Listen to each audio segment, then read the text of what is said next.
Welcome to Storied Audio. Cole Benson had the kind of life people admired from afar. A successful tech entrepreneur, owner of a penthouse overlooking the city, a man whose name carried weight in boardrooms and business magazines. But none of that filled the quiet ache left behind when his wife walked out. 15 years together, gone in a single conversation. The silence in his home felt heavier than any failure he'd ever known. To escape it, he walked through the city park every evening. The park was alive with laughter, dogs tugging at leashes, children chasing bubbles, but none of it reached him. He moved through it like a ghost. That's where he first saw her. She sat alone on a weathered bench beneath a maple tree, shoulders drawn inward, eyes lowered as if she were trying to disappear into herself. She looked sad in a way that wasn't loud or dramatic, just deeply, quietly tired, like someone who had been carrying her pain for far too long. Her clothes were clean but worn, her hair pulled back in a way that suggested she didn't have the luxury of vanity. He almost kept walking. But something about her expression tugged at him. Something familiar, something lonely. "Are you all right?" he asked softly. She startled, then offered a small, apologetic smile.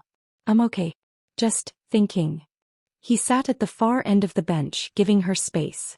"I'm Cole. Elaine," she said. They talked. Not much at first. Just small, harmless things. The weather, the birds, the way the city never seemed to sleep. But when she mentioned she stayed at the women's shelter nearby, her voice tightened as if she expected him to pull away. He didn't.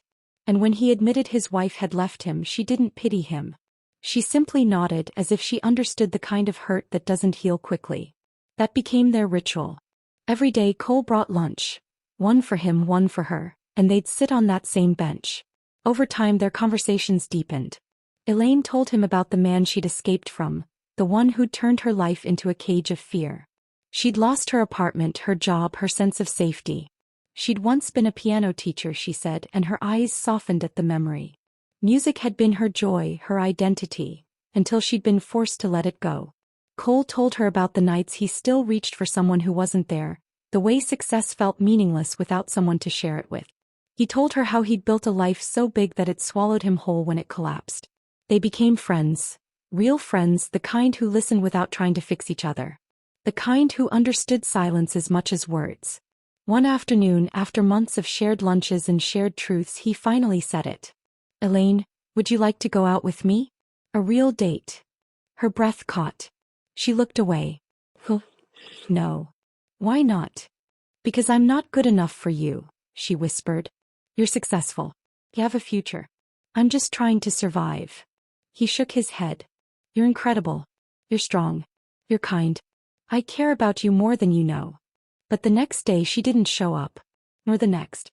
Nor the next. He searched the park, the shelter, the nearby streets. Days passed. Worry hollowed him out. He barely slept, imagining the worst.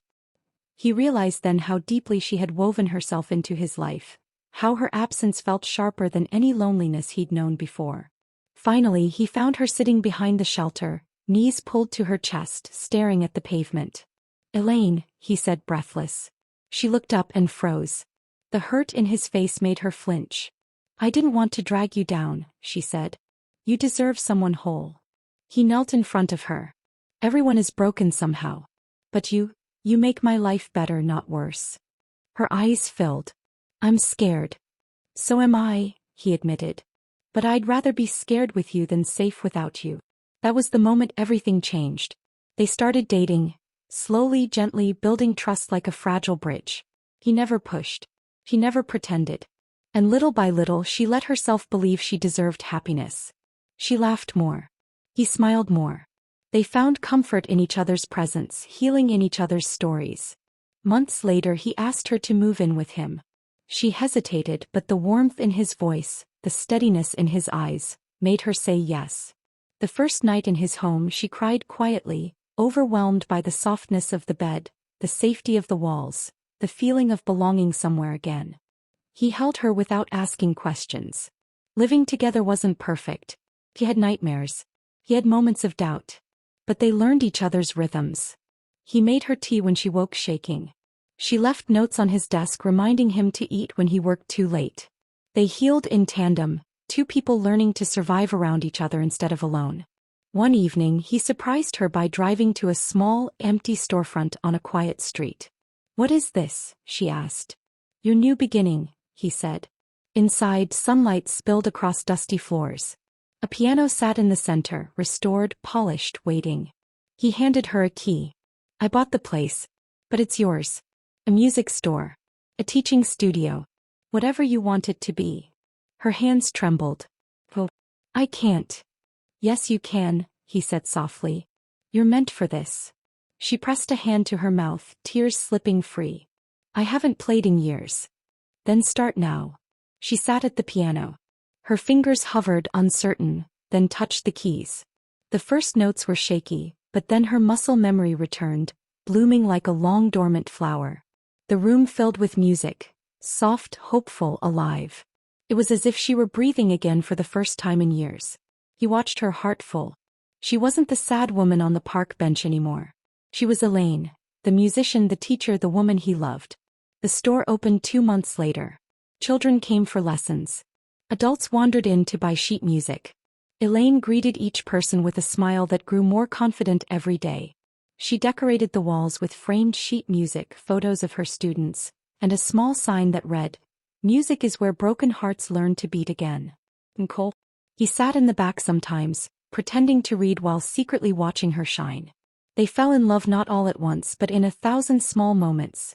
Shared lunches, shared fears, shared dreams. They built a life from the pieces of their broken pasts, proving that sometimes the most beautiful stories begin in the most unexpected places. Subscribe to the channel for more audio stories.